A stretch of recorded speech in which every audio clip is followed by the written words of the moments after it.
Téléspectatrices et téléspectateurs de Zouk Télévision, bonjour. Je reçois aujourd'hui pour vous M. Philippe Jean-Marie Alphonsine, qui est candidat dans la première circonscription, la circonscription centre. Je vais dire centre atlantique pour qu'il n'y ait pas de confusion, parce que quand on a l'habitude de dire centre pour Fort-de-France, centre atlantique, c'est plus parlant, donc ce sont les communes du Lamentin, du François, du Robert, de Trinité et du Gros-Mort. Nous sommes bien d'accord? Exactement. Ça. Voilà, bonjour monsieur. Bonjour monsieur. Jean-Marie Alphonsine. Bonjour à toute la Martinique. Voilà. Et, merci à Zouk TV de m'accueillir. Il n'y a pas de souci. C'est important de dire à toute la Martinique parce que si vous êtes candidat sur une circonscription et que vous êtes élu, vous êtes député de la Martinique. Mais justement, on a tendance à confondre tout cela. Et même si on est candidat sur une circonscription, on est élu député de la Martinique. Absolument. Très bien. Eh bien, monsieur Jean-Marie Alphonsine, nous allons faire connaissance. Et je vais vous demander, dans un premier temps, de vous présenter. Alors, je suis un Robertin, mais Martiniquais aussi. Je me disais aussi, parce que bon, j'ai connu un musicien de Perfecta que j'aimais beaucoup. C'est la famille. C'est votre famille. J'ai pensé à ça. Et on sort les tiens. C'est ça, Marie-Alphonsine, Jean-Marie Alphonsine, on s'y perd, mais voilà. C'est la famille. D'accord. Alors, je suis impliqué depuis plusieurs années dans le monde de la culture. J'ai été président d'association. Alors, président d'une association sportive et culturelle. Elle s'appelait à l'époque Association Sebi. Alors, le nom, quand on entend Sebi, on pense à Gandé. Ah non, c'est le flambeau. Si on regarde la rue Cazeneuve, on se souvient qu'on va chercher le petit papy. Absolument. Avec le flambeau. Donc, c'est la lumière du quartier. Ça représente un peu la lumière du quartier. Donc, l'association Sebi, c'est à Fontbrûle-et-Robert, où j'étais président pendant plus de 11 ans. J'ai été président à 19 ans. Et donc, nous avons été champions de football IFOLEP 3 fois de suite consécutives. Nous avons été aussi vainqueurs de la Coupe de Martinique, champions et puis ensuite, on a permis à des jeunes de voyager dans plusieurs pays de l'Union européenne. Ensuite, j'ai été membre d'une autre association qui travaille sur la mobilité internationale des jeunes. J'ai été animateur podium, animateur radio. J'ai participé à la fête patronale du Robert. Nous avons fait des animations cinéma plein air. Nous avons fait l'élection du roi et de la reine. J'ai été quand même un jeune qui a été très actif dans ma commune. Et puis, aujourd'hui, je suis passionné du monde du café, du cacao. Donc, j'ai créé une autre structure qui permet aujourd'hui de transformer le café, le cacao en plusieurs produits. Donc, c'est un peu un clin d'œil à la nature. Parce qu'on a besoin aussi de cette nature qui nous donne justement et qui nous permet de nous maintenir en vie. Donc, je suis totalement impliqué dedans aujourd'hui. Parfait. Surtout qu'au Robert, il y a pas mal, en tout cas ailleurs sans doute, mais au Robert, il y a pas mal de plants de café, de cacao. Tout à fait. Moi, j'habite au Robert aussi, j'en ai chez moi. D'accord, c'est bien. Bon. Et du café arabica, de surcroît. C'est ça. Le café arabica, c'est un café qui est bien répandu en Martinique. Absolument. Très bien. Alors, sur le plan professionnel, sur le plan politique, alors, êtes-vous un nouveau venu en politique ou est-ce que c'est un virus qui vous avait déjà contaminé ou est-ce que vous êtes un observateur attentif? Qu'en est-il? Alors, je suis cadre à l'animation et donc je travaille à la ville de Robert. J'ai été responsable de service jeunesse, ensuite de la vie associative. Et mon implication aujourd'hui en politique est du fait de mon parcours. Parce qu'on a tendance à dire qu'il y a des gens qui parachutent en politique. Je crois qu'il faut vraiment préciser que quand on fait de la vie associative, on fait une sorte de politique sociale, culturelle. Et donc, j'ai toujours été animé par cette chose-là. Aujourd'hui, je mène la réflexion du devenir de notre jeunesse, du devenir de nos aînés, du devenir de notre paysage qu'est la Martinique. Et quel acteur pour pouvoir participer à ce développement-là. Donc, je considère que je fais partie de ces personnes qui doivent prendre le pas pour participer à cette évolution, à ce changement qui s'opère dans notre société. Après la crise sanitaire, la réflexion a été mûrie et je me suis dit qu'il va falloir à un moment donné que je sois présent dans les décisions qui vont être prises pour mon pays. Très bien. Donc, en fait, vous poursuivez en étant candidat ce que vous avez fait. Toujours. Antérieurement. Voilà. Ce que vous faites toujours. Déjà, c'est ça. Voilà. Très bien.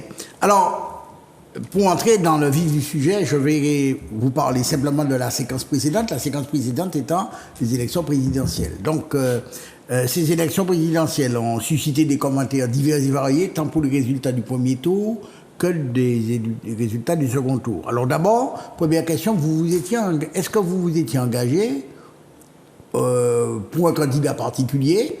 Et deuxième question, qu'avez-vous pensé des résultats? Alors, j'ai travaillé avec les Insoumis parce que j'avais créé un petit groupe de réflexion, parce que le candidat Mélenchon avait un programme qui était bien préparé et qui correspondait à mes valeurs, à ce que je défends, la nature, l'humain d'abord, et la 6e République. Donc, je reste persuadé que la 6e République peut permettre justement à la Martinique de participer à un changement de notre société. Parce que depuis toutes ces années, on n'a pas vu évoluer la chose politique en Martinique. Donc, je crois en ce programme. Je pense qu'il y a une possibilité que l'on puisse, dans cette République nouvelle, proposer un article qui corresponde à ce que nous on attend. Par exemple, quand on regarde l'article 73 et l'article 74, il y a des modifications à apporter, mais elles sont complexes, et je pense qu'en passant par la Constitution, on pourra apporter quelque chose de nouveau. Concernant l'élection, je crois que les commentaires qui ont été donnés, pour moi, n'avaient pas lieu d'être. Les Martiniquais ont fait ce qu'on appelle un choix démocratique. Ils ont voté. Le premier tour, ils ont choisi Jean-Luc Mélenchon. Le deuxième tour, ils ont choisi Marine Le Pen. Les choses sont claires. Les Martiniquais ont vécu une situation extrêmement difficile pendant la crise sanitaire. Avant même la crise sanitaire, nous avons vécu ce qu'on appelle une sorte d'injustice sur la retraite, sur le traitement au niveau du travail. Et je crois que les Martiniquais ont dit « stop, nous ne voulons plus de M. Macron dans les paysages politiques ». Donc ils ont fait ce choix de dire, ils ont pris un risque parce qu'ils ont souffert. Les Martiniquais ont perdu des familles. On a vu des personnels soignants qui ont été mis à la rue. Il y a eu des insultes et des propos très durs envers les Martiniquais. Donc il y a à un moment donné une réflexion tout autre à se poser. Si les Martiniquais ont fait ce choix, c'est parce qu'ils ont fait un choix qui était de ne plus avoir affaire au président de la République actuelle. C'était ce choix-là. Alors, est-ce qu'il faut le comprendre? C'est un choix démocratique. La Martinique fait partie de ces pays qui ont connu des moments extrêmement difficiles. L'histoire de l'esclavage, on ne va pas revenir, mais c'est une liberté. C'est une liberté, un choix qui n'a pas lieu d'être commenté. Très bien.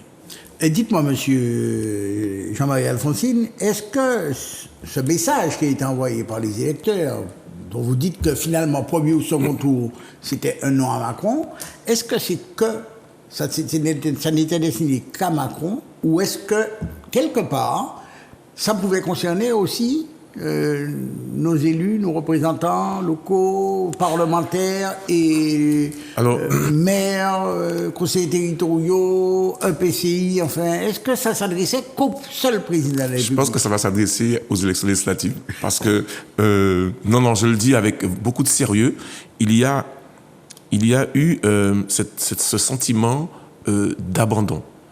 Donc ce sentiment d'abandon de la part de nos élus, qui n'ont pas répondu. Et je crois que il n'y en a pas beaucoup qui pourront dire qu'ils ont réagi. Ils sont restés silencieux. Et donc les élus, ce sont des représentants du peuple. Ils sont des représentants du peuple, ils sont élus pour représenter le peuple. Et donc les avis qu'on a entendus à droite à gauche n'avaient pas lieu d'être. Parce que quand on est élu, les avis on peut s'en passer. On est des représentants du peuple, on doit être à l'écoute du peuple et représenter le peuple. C'est la raison pour laquelle nous serons élus là. Donc, je crois que l'élection présidentielle était un cri de désespoir, un cri de retour à l'équilibre. C'est-à-dire que les Martiniquais ne voulaient pas du président de la République. Après, la question de l'abandon des élus politiques martiniquais, je crois que ça, ce n'est plus un désespoir. Il y a ce qu'on appelle un dégoût de citoyenneté. C'est-à-dire qu'on n'a presque plus envie d'aller voter, on n'a plus envie d'entendre parler des politiques. Il y aura un gros travail à faire pour pouvoir réconcilier les Martiniquaises et les Martiniquais avec la chose politique locale. Donc, alors, la circonscription dans laquelle vous présentez, donc le centre, je dis centre-atlantique pour que ça soit clair pour tout le monde, a deux particularités. En dehors de Fort-de-France, qui constitue une circonscription, c'est la plus petite. Elle est plus petite que le nord, elle est plus petite que le sud. Donc elle a moins de communes. Mais paradoxalement, je ne sais pas si c'est d'ailleurs un paradoxe, c'est là où il y a le plus de candidats. Mais il y a quand même Qu'est-ce qui attire? Il y a une forte population. Qu'est-ce qui attire comme ça? Qu'est-ce que, selon vous, qu'est-ce qui fait qu'on ait 17 candidats, largement plus que toutes les autres, dans cette circonscription centre? Alors vous allez observer deux choses, c'est qu'il y a quand même beaucoup de jeunes. Et il y a aussi beaucoup de nouveaux. Tout à fait. Et donc je crois que c'est le centre justement qui doit être salué parce que la chose politique ne devrait pas concerner uniquement les politiciens. C'est un lieu, nous sommes dans une cité, nous sommes dans un pays où la citoyenneté permet justement à toute personne qui le souhaite d'être candidat à une élection. Donc, je pense qu'aujourd'hui, le centre est particulier, mais c'est pas une analyse comme moi j'ai envie de faire, parce que moi je suis moi-même candidat pour pouvoir gagner justement. Et donc je pense que les jeux sont possibles, et je pense que le nombre de candidats n'est pas forcément le problème. Au contraire, le nombre de candidats démontre que la démocratie est en marche. Absolument. Et c'est ça. Et j'entends les gens dire, ouais, mais il y a trop de candidats. Mais qu'est-ce qu'on voulait? On voulait retrouver les partis politiques de Martinique seulement et se dire qu'on va faire avec. C'est la citoyenneté, c'est la démocratie. Et c'est le centre, c'est vivant. Il y a des Martiniquaises, des Martiniquais qui ont envie de présenter quelque chose. À partir du moment où on se sent capable, on a les compétences pour y aller, je crois qu'il faut permettre cela. Il faut permettre à toute cette génération de jeunes qui nous regardent, se disent, moi aussi, j'ai envie de penser pour mon pays. Parce que la démocratie, c'est ça. Alors, avant de passer à votre programme, il y a quand même une question qui me boule les lèvres et je vais vous la poser. Néanmoins, j'entends bien ce que vous dites. Le nombre de candidats, 56 candidats sur les 4 circonscriptions, c'est le signe de vitalité. Bon, vaut mieux ça que 3 ou 4 candidats, bon. Parce qu'on ne peut pas se plaindre de l'abstention puis trouver anormal qu'il y ait beaucoup de candidats. Néanmoins, sur la circonscription centre, vous êtes au moins 3 candidats à peu près à vous revendiquer du programme de M. Mélenchon. Alors comment vont faire, selon vous, sur la base de quoi les électeurs vont-ils pouvoir choisir? Alors, écoutez, moi j'ai fait... Est-ce que ce n'est pas une difficulté? Alors, la difficulté déjà, c'est l'élection législative. Parce que quand on fait le tour du terrain, est-ce que nous avons suffisamment apporté aux Martiniquaises, aux Martiniquais, les éléments nécessaires pour comprendre ce qu'est un député et qu'est-ce que cette élection législative va apporter aux Martiniquaises et aux Martiniquais? Alors, moi, je le fais depuis des années. Depuis l'âge de 20 ans, nous le faisons avec des jeunes. On explique ce que c'est que le député, le sénateur. Dans mon association, nous le faisons. Nous l'avons fait le mois dernier. Nous étions en Pierre et Vacances. Encore une fois de plus, nous le faisons et je n'ai jamais arrêté de le faire. Et c'est ça que nous devons faire dans le pays. Expliquer aux Martiniquais, aux Martiniquais, le rôle de créer des écoles de citoyens pour permettre de comprendre. Alors, la question que vous me posez, est-ce que vraiment, quel rôle nous on joue dans cette campagne par rapport à Jean-Luc Mélenchon? Moi, j'ai soutenu le candidat Mélenchon par rapport à son programme. Je n'ai pas adhéré à Jean-Luc Mélenchon, j'ai adhéré à un programme. Oui, il y avait plusieurs candidats. J'ai trouvé que ce programme correspondait. C'est le candidat qui a pris en considération les problématiques de la Martinique.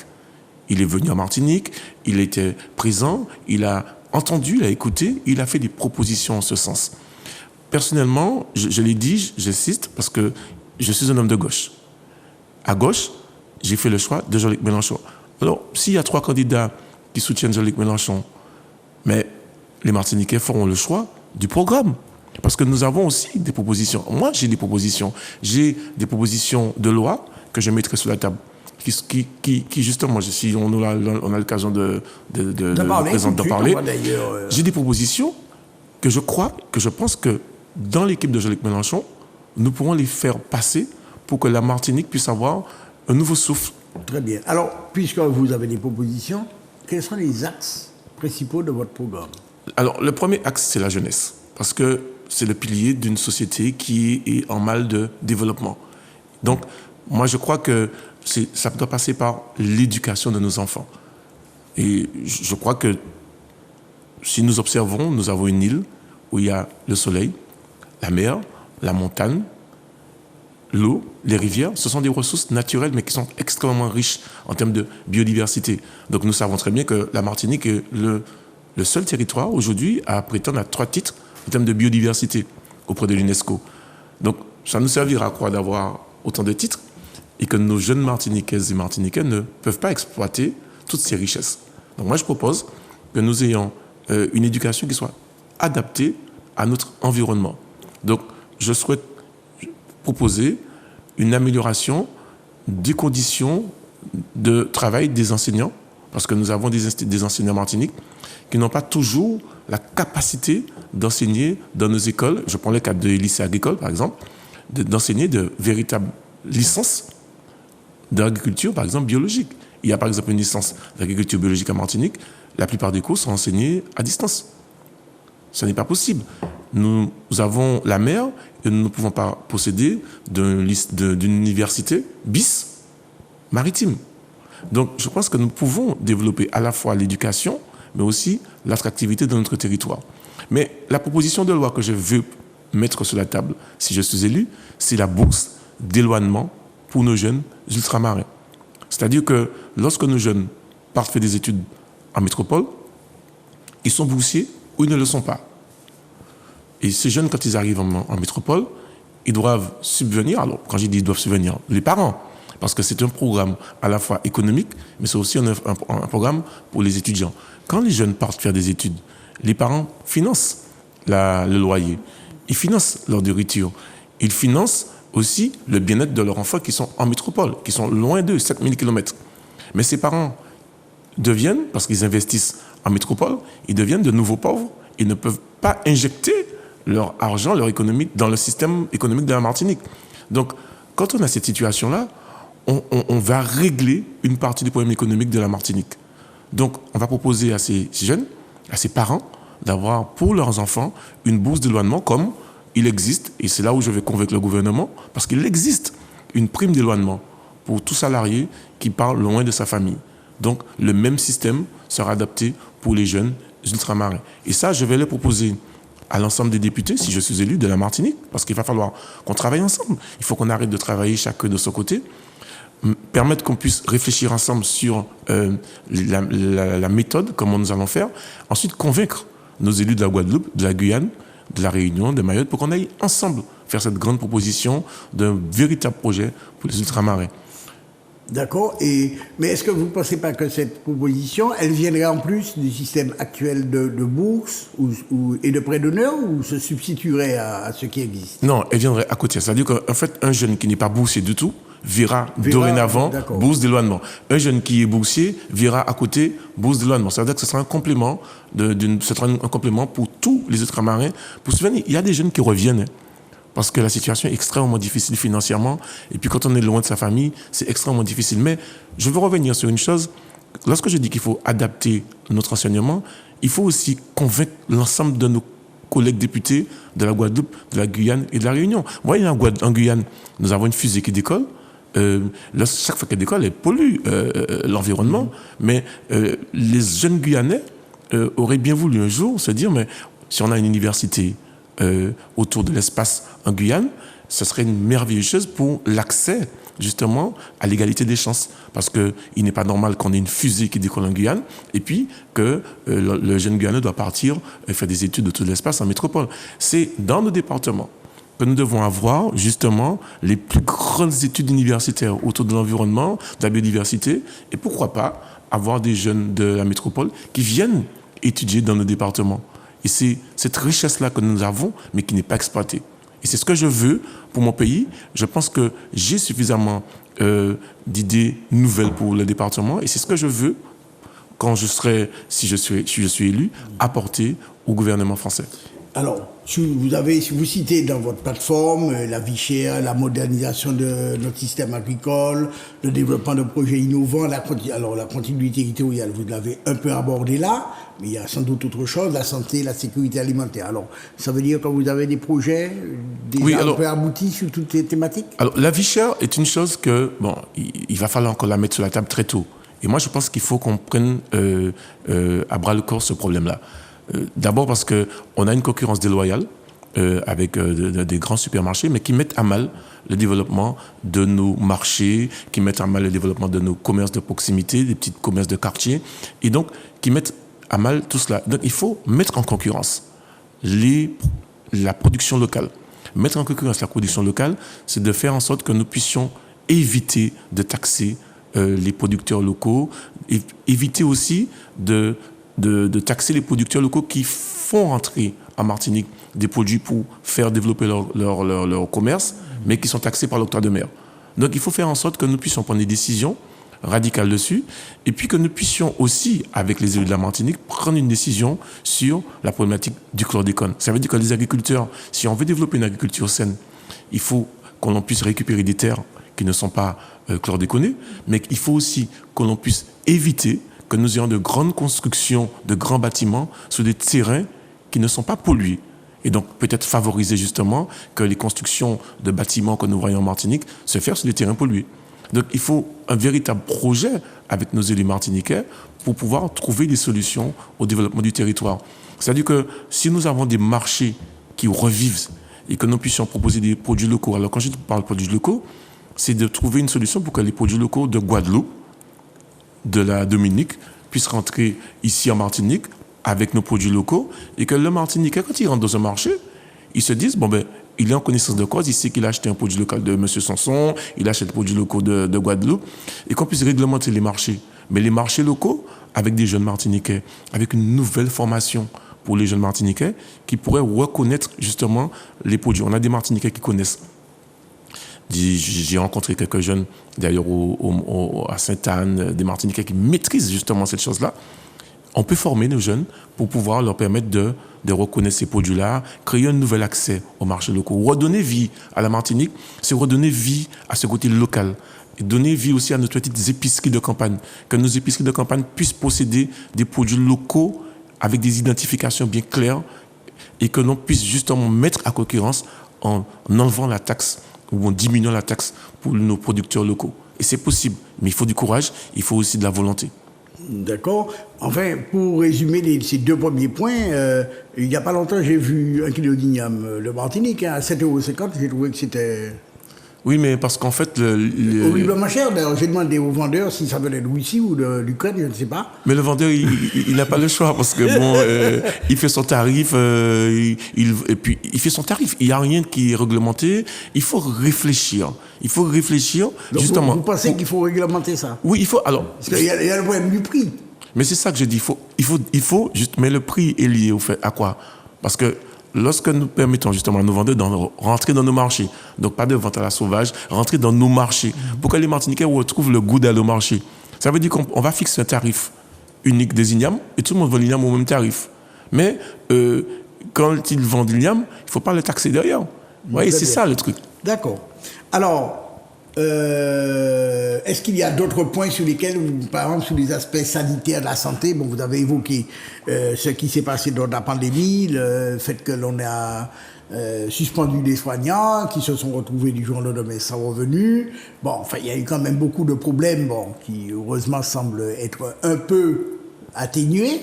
Je ne sais pas exactement. Un peu. Mais bon.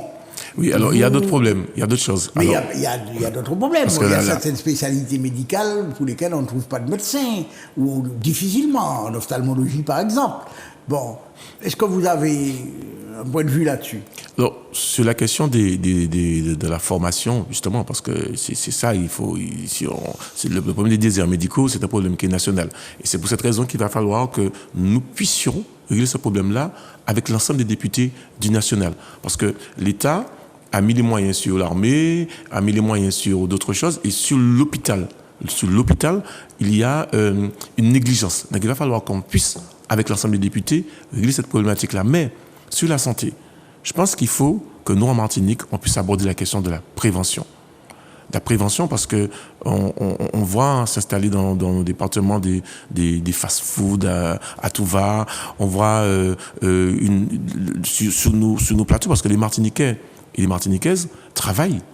Ils ont un salaire, et avec cet argent-là, ils s'empoisonnent très souvent par une alimentation qui est malsaine. Donc vous mieux prévenir que guérir, en quelque sorte. Je pense qu'il faut prévenir parce que nos parents, nos aînés ont su faire ça. Il faut être très très vigilant sur le taux de sucre de notre alimentation.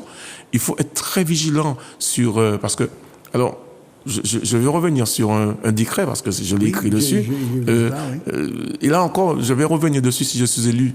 On a un décret qui a été pris en application après une loi où on dit que à partir du 1er janvier 2022, c'est déjà fait, 50% de l'alimentation qui va être livrée dans les cantines de toute la France va être labellisée. Et puis 20% va être biologique. Donc c'est une loi qui a été votée. Puis un décret d'application qui a été pris que pour les départements d'outre-mer, ça va être 20%. Donc ça signifie qu'en Martinique, on va devoir limiter la qualité du repas pour nos enfants. Et donc ça, c'est quelque chose qu'il va falloir qu'on explique aux Martiniquaises, aux Martiniquais. Moi, j'ai pris à bras le corps ce problème, j'ai posé la question aux différentes institutions concernées et m'a répondu que c'était fait pour les agriculteurs martiniquais pour leur permettre de livrer dans les cantines. Depuis le 1er janvier 2022, je n'ai pas vu, en tout cas dans les cantines, une flopée de produits martiniquais arriver dans nos cantines. Seulement, il m'a été aussi dit que nos produits martiniquais ne peuvent pas être labellisés parce qu'il y a des produits chlordéconés, donc on ne peut pas. Donc, ça signifierait, sans doute, que si nos produits sont chlordéconés, donc ça voudrait dire qu'on donne à nos enfants, en toute conscience, des produits chlordéconés. Donc, il faudra qu'à un moment donné, on se dise, mais qu'est-ce qui se passe dans le pays ? Est-ce qu'on prend vraiment au sérieux la santé de nos enfants ? Et est-ce qu'on prend vraiment au sérieux la difficulté de nos agriculteurs martiniquaises et martiniquais ? Sur la problématique des chlordécones, il faut repenser l'agriculture. C'est vrai que c'est difficile, c'est vrai qu'il va falloir faire en sorte que la France reconnaisse, parce que c'est un crime. Il va falloir qu'à un moment donné, en dehors d'une loi, parce que je crois que le procès aura lieu bientôt, on risque d'avoir un non-lieu, mais il va falloir qu'on arrive à faire reconnaître cette problématique comme étant un crime contre l'humanité. Donc, il y a un crime qui est commis et qu'il y ait de reconnaissance. Mais en même temps, il faut que ça soit réparé, mais en même temps, il faut que nous, Martiniquais, qu'on puisse prendre à bras le corps cette problématique et qu'on puisse innover. On puisse avoir une autre forme d'agriculture. Alors, monsieur Jean-Marie Alphonsine, ça va vite. Lumière s'allume déjà. Ouais. Donc, notre émission va toucher à sa fin, mais je vais poser une question à laquelle vous avez déjà un peu répondu. Si vous êtes élu, vous allez choisir un groupe dans lequel vous allez siéger. Et donc, est-ce que vous avez déjà réfléchi à la question ? Et si oui, avez-vous déjà fait votre choix ? Oui, j'ai fait le choix des Insoumis parce que les problématiques que je soulève aujourd'hui vont être plus simples à régler avec les Insoumis. Parfait. Bon, monsieur Jean-Marie Alphonsine, je pense qu'on a fait le tour à peu près. Je vous souhaite une bonne campagne. Merci beaucoup. Et puis, je dirais que le meilleur gagne. Bon, j'espère que ça sent. En tout cas, à vous de convaincre les électeurs. Que le meilleur programme, le meilleur projet, et puis celui qui a fait le parcours de vie, parce que j'ai un parcours de vie qui doit permettre justement que les Martiniquaises et les Martiniquais nous amènent à la victoire. Merci. C'est parfait. Merci aux téléspectateurs et téléspectatrices de Zouk Télévision. Merci.